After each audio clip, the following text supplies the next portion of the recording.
Okay, today's guest on the Gravity Podcast is Nicole Davis. Nicole is a Columbus creative entrepreneur as the owner of vintage clothing company Found Goods and the Hour Agency, providing content, styling, and production for small businesses. Nicole is also a single mother of two children and shares how parenthood has changed her outlook on life as she reflects on her own mother's struggles. Nicole's tenacity and gratitude is inspiring, and we're really grateful to have her share her story with us. She really unpacks a pretty profound life, and it was awesome just to sit with her, be with her, and to hear her story and see just how much she's overcome and how she's sharing herself with an audience that's really making a difference. So I hope you enjoy it. This episode may contain discussions or themes that could be triggering or sensitive to some individuals. Please proceed with caution.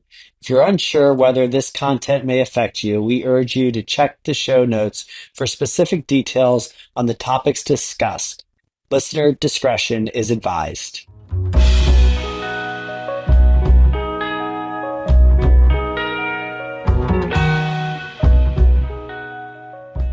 All right. Well, welcome to the Gravity Hi. Podcast. Thanks Yeah, for it's having me. it's good to have you here. Excited to dive in and get to know you and hear your full journey. I get to see what I see on Instagram and all the Yeah. fun things that you're up to, and hmm I know a little bit, but I'd love to really unpack your story towards the work that you're doing. Cool. Yeah. So let's start at the beginning. Tell me a little bit about kind of your early life, where you're from, what kind of life was like in your, early chapter. So I was born and raised in Los Angeles. Well, I guess I was born in Long Beach, but I was raised in LA. My parents got divorced when I was around, I want to say 8. I have two sisters who I'm extremely close with. They're my best friends. And my home was full of love, yet so tumultuous. um, my dad definitely played both roles most of my childhood. My mom was an alcoholic. She had HIV. She was very sad. And in the 90s, like having HIV and being able to successfully have children was very unheard of. My parents, when they fell in love, like my mom told my dad that she had HIV. She, along with that, said like the only thing she wants in life is to have children. And long story short, they found a doctor that was willing to take risks at the time. And basically, I'm sure they do this still today. He took a risk with, she and him both took a risk and performed like a bloodless C-section, which basically allows no blood to pass through from the baby or from the mom to the baby. My sisters and I were all successfully born without HIV that way. She was fine. Everyone survived. Everyone's healthy. And so she got this thing that she's always wanted in life. She was an alcoholic, as I said before, with us growing up in the home. And when I look back on my childhood, I know that she wanted to be there, but she just wasn't. Like passing out drunk while watching us, and my dad's away at work, or driving drunk with us in the car. It just got so bad that, and driving to other men's houses with us in the car, my sisters and I, it got so bad though that like my dad didn't have a choice. You know, he loved her obviously so much and wanted to do anything he could to help her. But at a certain point with an alcoholic, they have to want to help themselves, obviously, for anything to change. And that's not something that she wanted. So, needless to say, they got a divorce. I didn't see my mom for quite some time. I think almost tops a year. My sisters and I didn't. And then she started to, get help and go to AA and get sober, found a new partner in the program. And then we started to get visitations with her with CPS, which was pretty strange. Having basically a police officer there with us while we had to spend time with our mom. And then it just got more relaxed. Then we got to see her with a family member present. And then by the end of it, we got to see her on our own in her home. And you were about how old at that time? By the time we were in her home, without anyone, I think I was 10, 11, I believe. Yeah. And I'm just curious, was your dad sober during this time or? No, he drank, but it wasn't as bad. It was very casual for him. Yeah. So I don't know. I'm just curious. Yeah, please. How would you describe him and all of this? Did he sort of have his shit together and just had an alcoholic wife and was doing the best he could? Or what was he like in that experience? I don't have any other words except for the most perfect father. Yeah. Yeah. He swept us away. Yeah. To save us is how it felt. Which is so heartbreaking to think that someone needs to be saved from their parent. But yeah, I think that I grew up with a father who wasn't afraid to cry in front of me, which I am forever grateful for. I grew up with a father who put me in therapy at age 6, and put us all through family therapy when my mom and him got divorced. And he prioritized mental health, which I feel is a little rare. For sure. For a man, especially at that time. Yeah. I think it's changed to some degree. I think we still probably have a long way to go. But yeah, I mean, my parents got divorced in the 80s. I was 10. My dad was an alcoholic, and my mom got us, to another life. And I was also in therapy at a very young age, and it felt like I was alone. I didn't know others that had that exact set of circumstances. And it's not that they didn't, just nobody talked about it. Nobody talked about it. Yeah. Especially the taboo factor of being in therapy. I feel talking about being a person in therapy at that time, something was seriously wrong with you. Even divorce was taboo. Yeah. Maybe less so in the 90s, but still, there was ooh, yeah, it was a whole nother dynamic. So, that's really very, warms my heart to hear you describe your father that way. What a beautiful, thing that you got to see that when you were seeing, your mom struggle as much as she was, and not able to really, and that's no judgment. 'Cause I actually, came to understand my dad, really well. And that disease is brutal. Yeah. But, to have someone like your dad, to kind of stand you guys up and to give you the tools and the love, really the love, is pretty remarkable. Yeah. We're definitely our own. I think that it just seemed as though everything that happened to our family just brought us closer, no matter how bad it was, because he was willing to come in and do the work to repair, and understood the importance of us being mentally healthy. Mm-hmm. Yeah. Mm-hmm. And your sisters were younger or older? I'm the middle. You're the so middle, okay. 2 years older than me and 3 years younger than me. Mm-hmm. Yeah. Hmm. Yeah. So your mom gets help. Tell me, kind of how things go from there. So she gets help, and unfortunately, around it was like a month before my 13th birthday, she decided this life wasn't for her. Mm-hmm.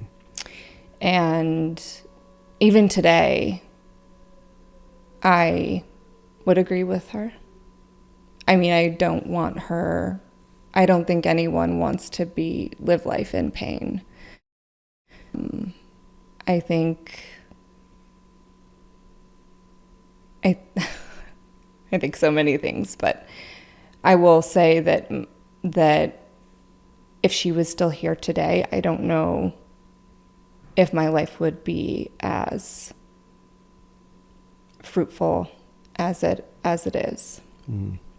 I think it just was her time. Mm-hmm. She was miserable. Mm-hmm. She was miserable she'd been miserable for a while. I mean, again, growing up and she had HIV when she was like 20 something, and the isolation that she felt from the human race, given that circumstance, she felt so different.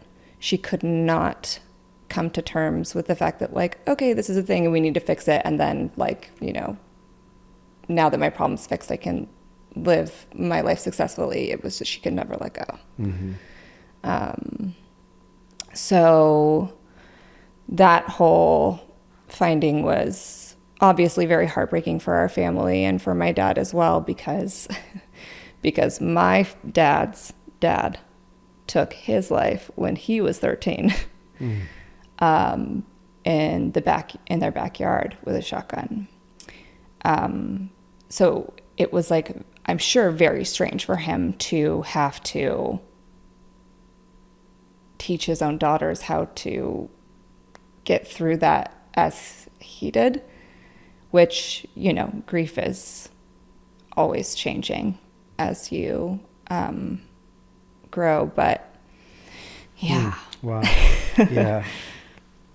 Yeah. I mean, I knew about that part of your story, and I appreciate you sharing it. It's an interesting thing. I have seen suicide around me, and how it's touched friends of mine. I had one of my still lifelong friends was, there when his brother walked up the driveway and told him that their father had committed suicide. Stuck with me. My guidance counselor when I was in high school committed suicide. I've had other friends who've lost spouses and others. And I read something actually just yesterday, and you touched on this in the way that it sounds like you've processed it. That it's, people say it's selfish, but it's really that people are in so much pain. It's a pain that they don't want to live with. It's not even that they don't want to live, as much as they don't want to live in that pain. Right. And maybe they don't know how to heal that. And healing it is so hard. It gets to be overwhelming. Yeah. And it's too much for some people. And I mean, I don't think it's the answer, Right. I don't think it's something that really, I get why people say it's selfish, because it does leave everyone else, to pick up the pieces. It hurts, right. But it's really a conversation, I think, that has to shift from, selfishness to, like, how do we start to help people that are in that much pain? Yeah. And that's obviously, it's so different for each individual too. But I think the most heartbreaking part about suicide is that, and I've read a lot about suicide, but that there's a lot of people that have been unsuccessful and were happy that they were, because I think that I'm not going to sit here and say that I haven't been suicidal before. I'm very human. I've gone through a lot in my life, and there are times where I definitely didn't want to be here anymore. But unfortunately, I feel as though if someone just slept on it, most of the time, it's not a permanent feeling. Yeah. Right. And I think that, as a human being, I feel that we are so much more capable than what we realize a lot of the times mentally. Yeah, and I think that this is, I really give you a lot of credit for talking about it and sharing, including, your own experiences and thoughts.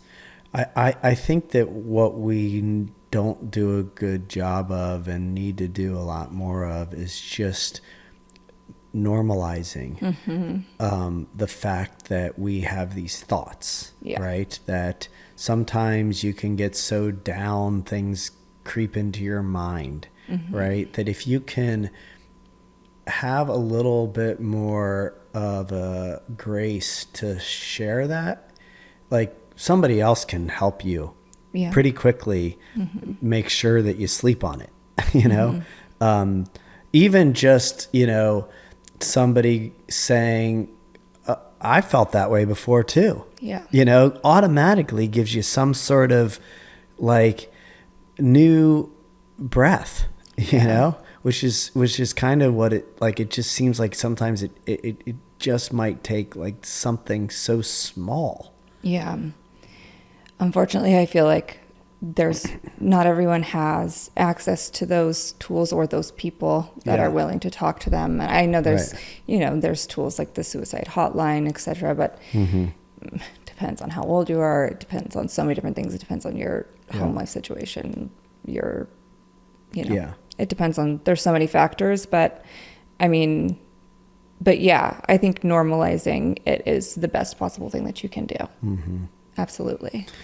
Okay, so tell me, you have this tragic, you've been through a lot at a young age, and now you lose your mom.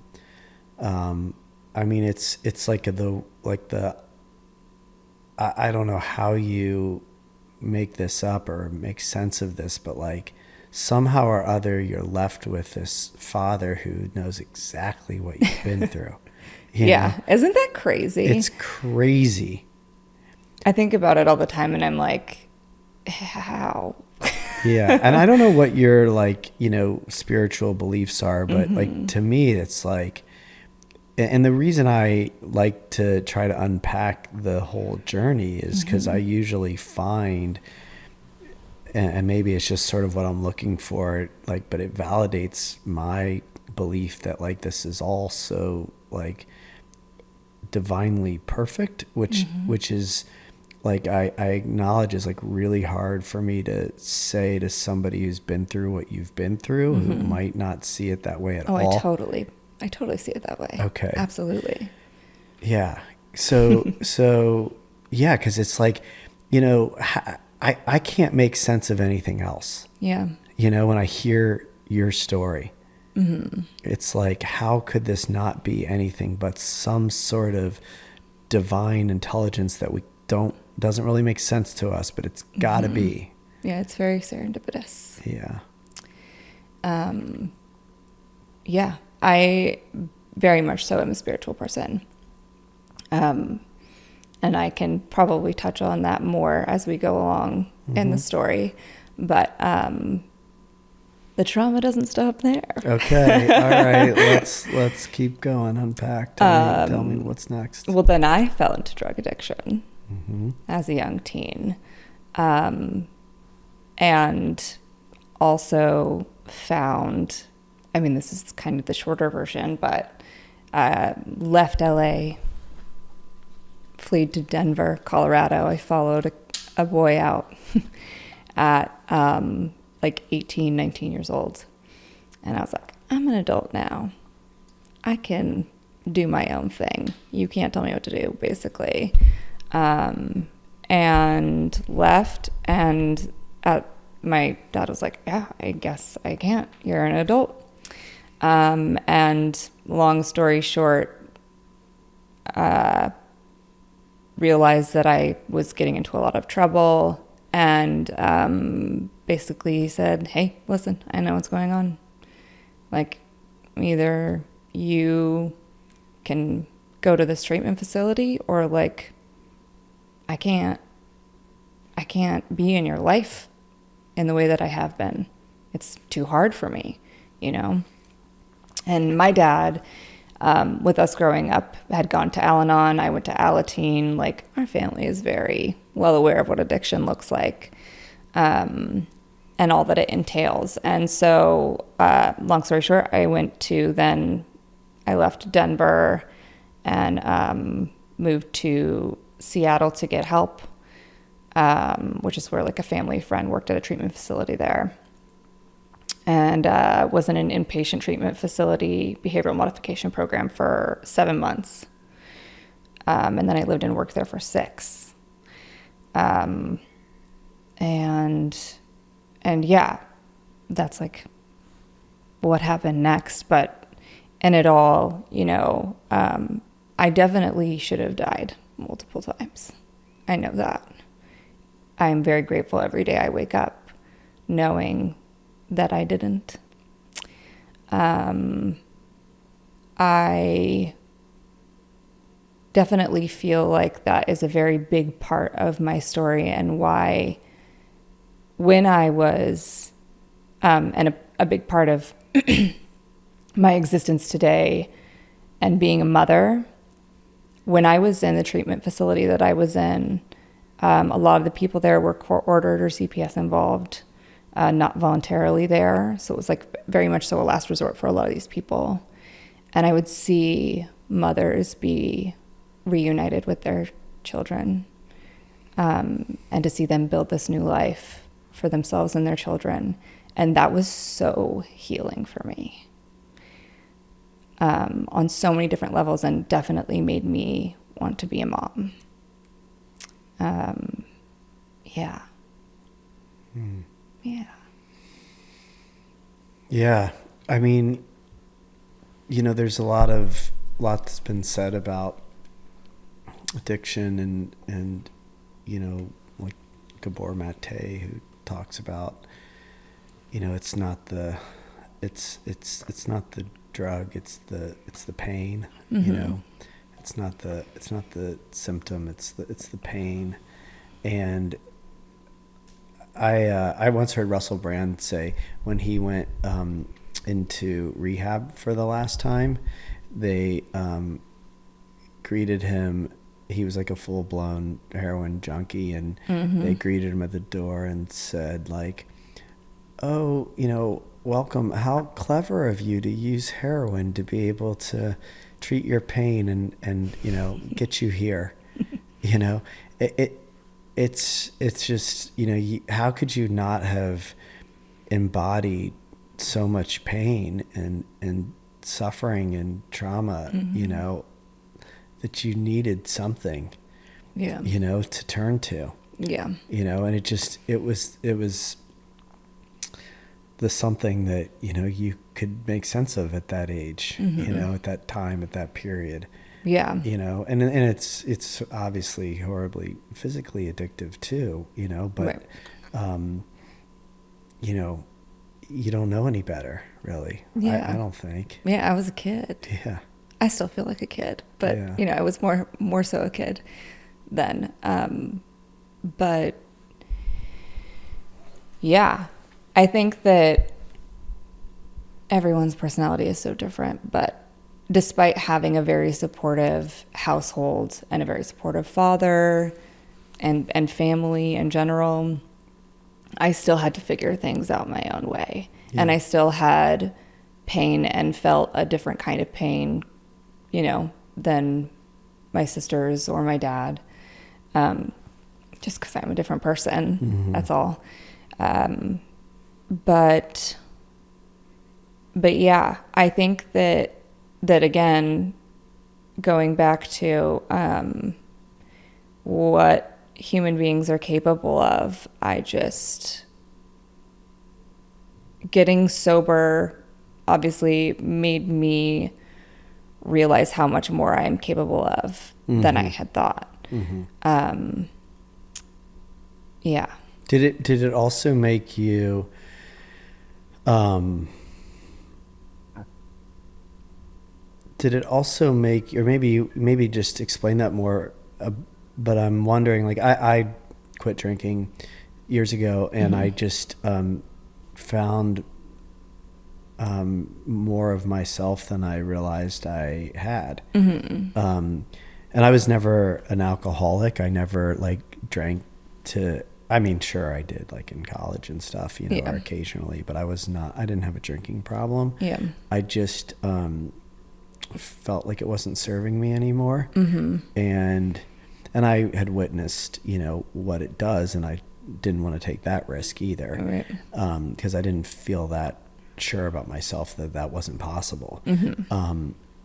But just cutting out what I did gave me like a whole new sense of energy and being that I didn't know existed before.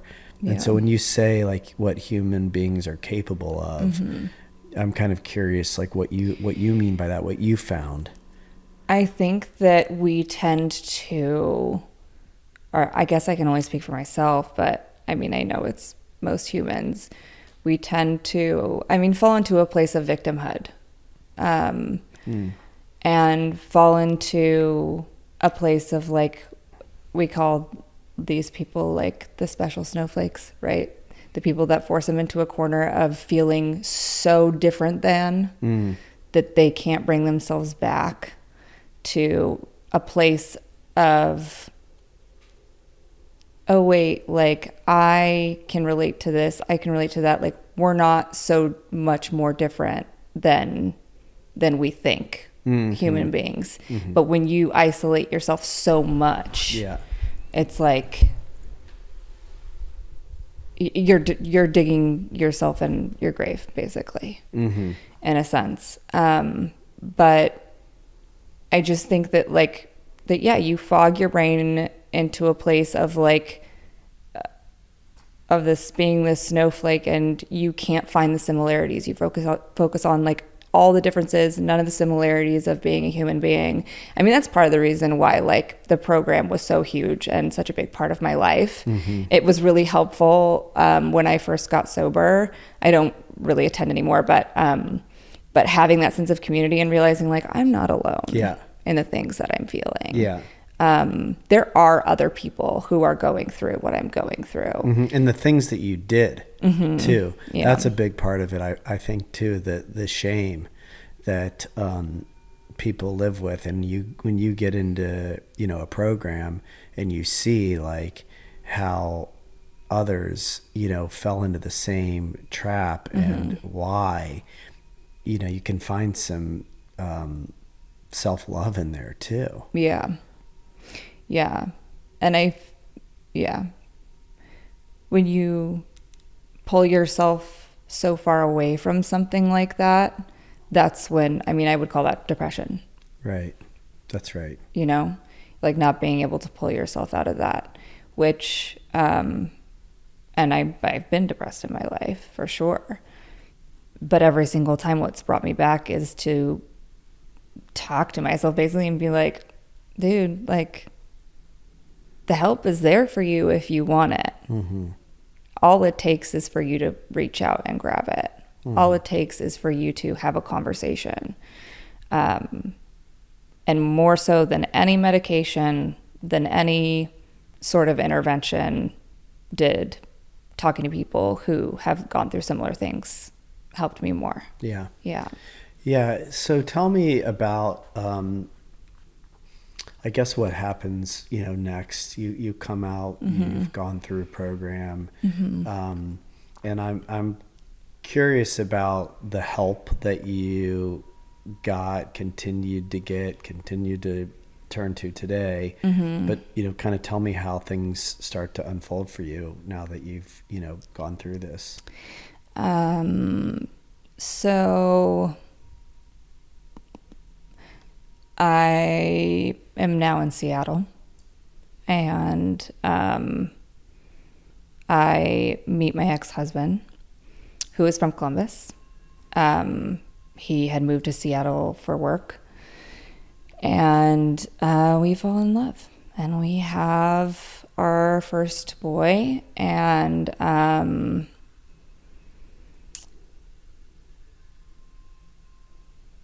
I was working at a barbershop as a receptionist, a minimum wage paid job, hanging out. And my ex-husband was working in tech, and we were in a place where when I got pregnant, front desk, and I was like, this is hard. And he was like, well, like, you can leave your job. And we kind of had a conversation about it, but I was 22.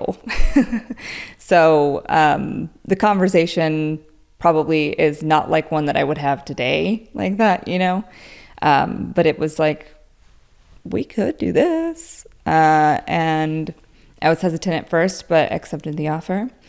And basically became a stay-at-home parent, which did not last very long because I could not sit still, which is kind of what opened the door to my like entrepreneurial world.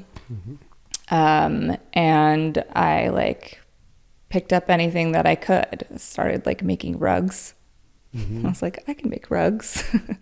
Did you have in the past anything that caught you like creatively or that like from an entrepreneur standpoint, like were there seeds along the way that made sense in hindsight? Yeah we Tell skipped a lot about that. I mean, growing up in LA, I was definitely in the creative scene. I sang in a band. And it's pre-YouTube, so we're probably not going to find that. Actually, there might be something on YouTube. All right. We'll find some clips. But I was very passionate about singing for a long time, but I've always had my hands in something creative. Like I like drawing, I like taking photographs, I like doing music. So growing up doing all that stuff is, I mean, I don't think I ever want to do anything else. Yeah. So it was part of who you were, and and actually, like, maybe I'm curious to kind of connect those dots. When you were young, with all that was going on, was like singing and was the kind of culture and the creative, maybe the people that you were around, like how important was that for you as part of your, healing at that stage? Well, music in and of itself was very healing, but also the whole culture around like rock and roll and like, it was all there. I was definitely hanging around people who were much older than me. I had a fake ID at like 14, like going into clubs in West Hollywood. Like I shouldn't have been there, obviously. Is that also where the drugs became available? Yeah, definitely. Definitely started in LA, got worse when I moved to Denver, for sure. Yeah.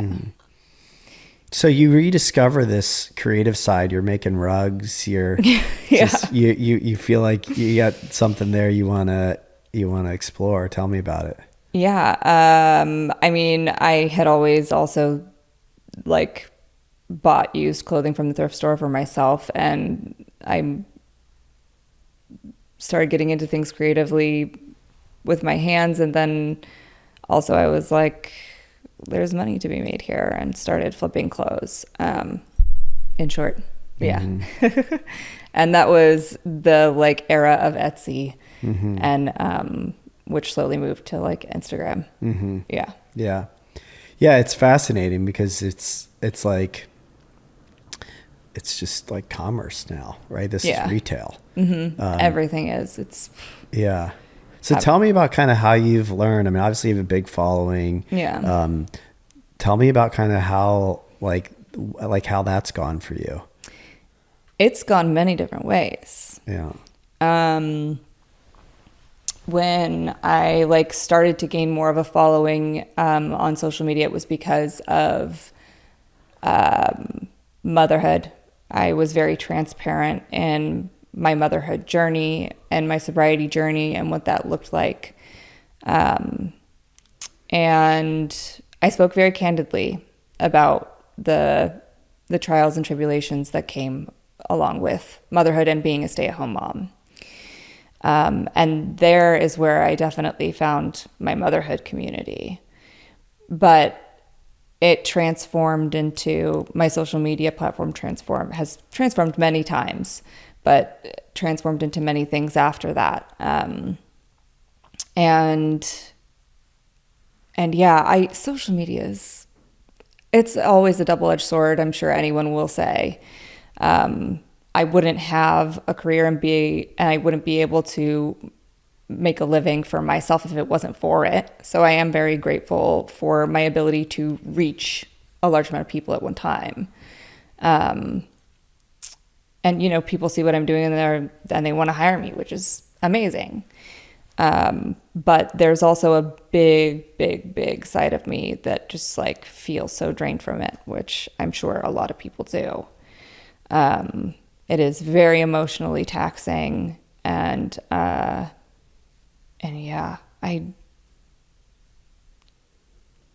balance. I'm still trying to figure that out. Yeah, it's interesting because there's a lot of talk around social and just phone usage, right? And the pros and cons.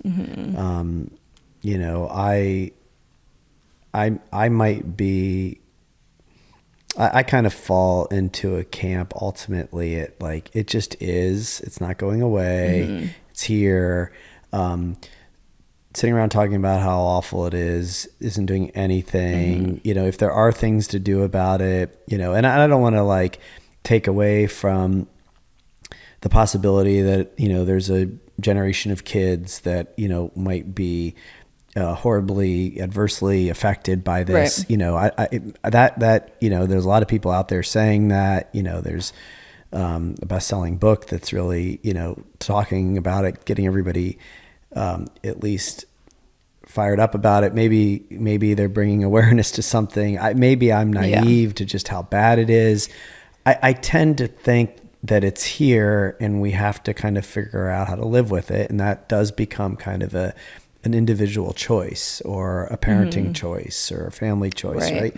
But I'm wondering, when you start talking about choice and, individual choice, and then you start to talk about addiction, and the complexities or the challenges in making choice, right? Sometimes it's just not that easy, right? When something... It's easier than we think it is. So it is and it isn't, right? Right? Like getting off of, I don't know what your drug of choice was, but like heroin, sugar, social media, whatever it is, porn, whatever your vice is, some of that's tough to kick. Yeah. Right. Now, I'm curious to hear your, what you mean by it's easier than we think it is. And also like what role all of that plays in your current life and relationship with social media, which obviously, is both your business, right? It's not like you just are, posting to post, right? It's a business, but it's also you, and it's combined, which I think I like, but I don't know, how that is for you. It sounds like it's hard.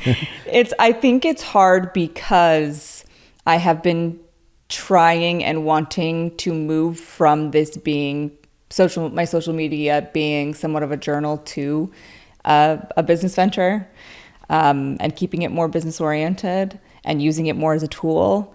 But that's really hard for me because I am a very like candid person, and I think that sharing my personality, anybody sharing who they really are is important.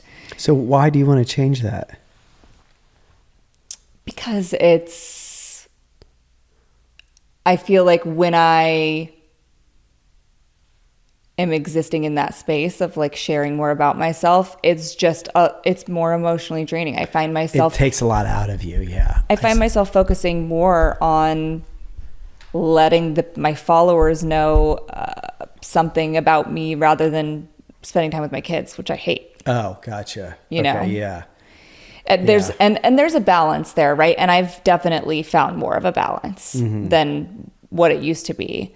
But yeah, I think when you come from the perspective of like using it as a tool, that's when it starts to be more successful. At least for me. But when you were talking about everything you just said, I was thinking about what was I thinking about? Sorry. What was my train of thought? I was talking about the addiction piece and the getting off and kind Yeah. of how it affects kids and yeah. Well, I agree with you. I think that we need to evolve. I think that it's just as anything else. It's like when cars were invented, people were like, now we've got this car. We evolve. We always have. We always will. No matter what form of technology comes into whichever generation. But yeah, teaching your kids that like being like, this is a thing that exists and I'm going to talk to you about it instead of acting like it doesn't exist at all, because now if you do, now it's taboo and now you want to do it more, you know? So there's a lot of that. Yeah, I think that I think we're all sort of just, trying to figure it out. Yeah. And not just, phones and social media, but just, life, all of it, right? Balance. And maybe you're, more critical of yourself than your kids are, right? Of course. You carry this thing forward. I mean, I can speak for myself. Like we talked about this before we started recording, like part of the reason why I love being a dad is because I want to, really, give my kids things I didn't have, and so, when you start to feel like maybe I should be with my kids and not with, not on social media, well, that might be true. Right. And it might be like you're being a little hard on yourself. Yeah. Right. So you find that balance, you fumble around, you figure it out. And ultimately, like you learn internally to know, what's right, what feels right. When you feel like you're a little off, you try to come back. The faster you realize that and come back is, I think, just the work. Yeah. It's an ongoing process of figuring shit out, which none of us ever really perfect, right? No, there's always work to be done. Right, which is also like probably the best thing we should teach our kids is, and it really like, for me with my dad, he passed away in November and we spent a lot of time at the end talking about what happened. And like just getting to know him in all that he wasn't changed everything for me, because it just like made him like a human being instead of, somebody that I, was angry at or, resented or something. I'm like, oh, I guess you were like just a human being. You had shit. Like we just never Yeah. talked about that, you know? You did what you could with what you had. Yeah. Yeah. And I believe that, you know, others, you know, will say bullshit. He could have done better. He told me that. I told him you did the best you could. And he said to me, bullshit, I could have done better. Right. Yeah.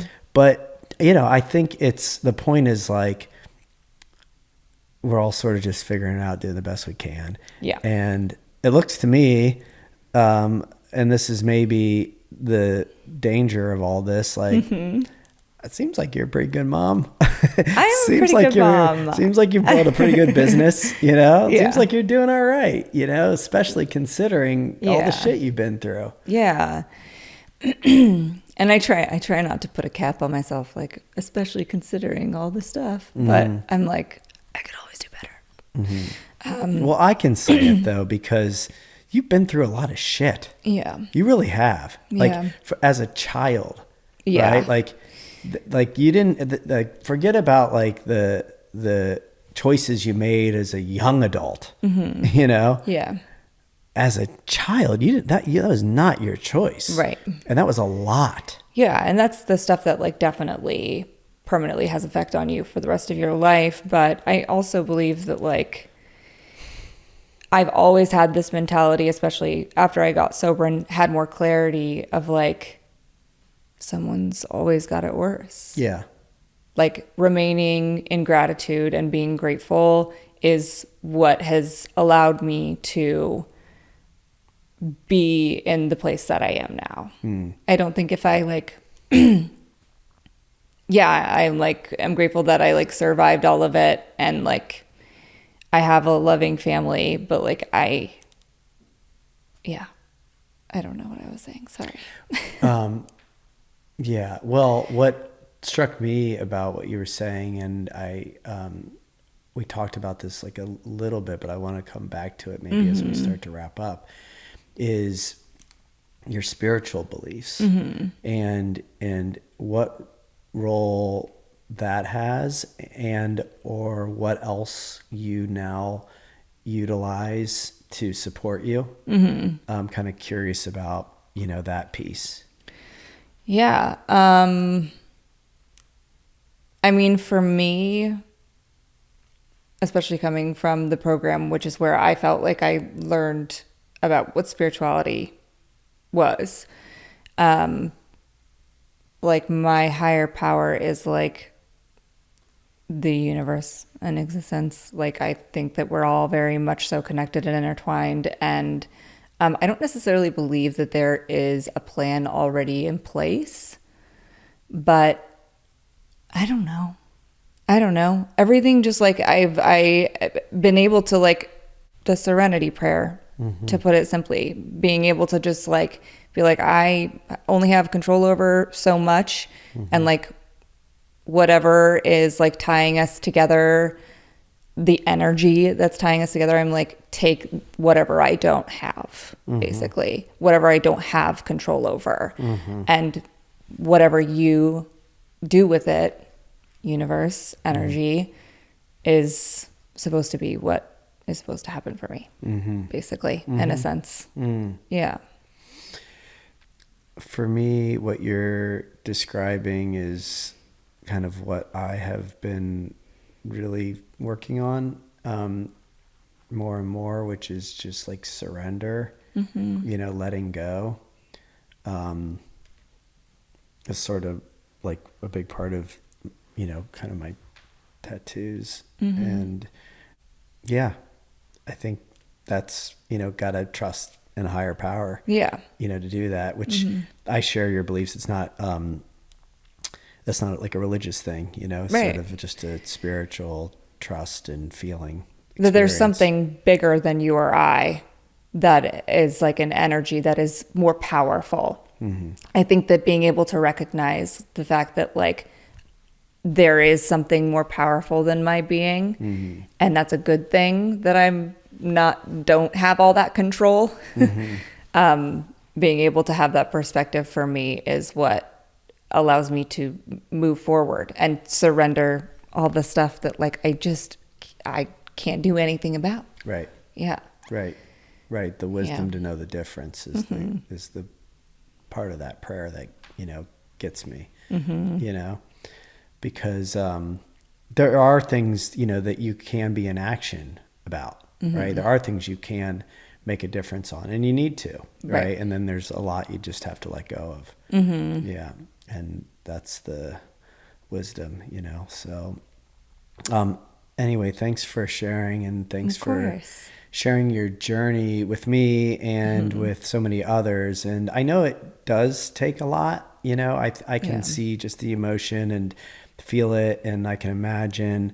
And I think you have to find that balance, because it's important for you to be able to still be able to do it. Right. Yeah, So you totally. have to recharge the batteries and take your time away and get filled up by your kids and the things that, give you the energy to be able to share.